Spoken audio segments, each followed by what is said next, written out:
Ultan, just looking here, very creative mix of sort of planets and coffee. What was the inspiration here? Well, basically I spend all my time in cafes coming up with ideas for clients, and then I realised I'd want to do one for myself, which is based on coffee itself. All the shapes are taken from photographs over a period of 3 or 4 weeks, and then they were assembled into a library, then re-archived into pieces that then form this, I suppose, exhibit here. They're all designed around planetary shapes, and a lot of the idea behind it was to take familiar shapes and explore them in a way that is more meaningful, because to be honest, a cup of coffee isn't a coffee, it's actually time out of your life to take a break, and that's what the pictures are to represent. Although they don't necessarily immediately have that impact, they have the impact of perhaps the planetary system, but the closer you look at it, the more you relax into it, the more you see that it is actually coffee, which is what you're drinking.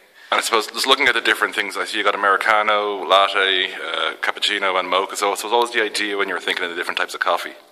Well, I suppose I did come back from a trip in Italy where we were looking at like maracchinos and different kinds of coffees that do exist, but the most important thing for this exhibit was just to go through some of the common ones that are in Ireland at the moment, and ultimately I tried to give each one a style that would be represented by that type of, I suppose, drink itself. Like this coffee is obviously a little bit more rugged looking, it's got all the chocolate on top. This is actually beginning to pale. It's actually based on the moon crater system, so we actually have the Sea of Tranquility and stuff that's actually drawn into it. So some of them are not necessarily about the coffee being pristine when it's delivered, but it's kind of beauty throughout.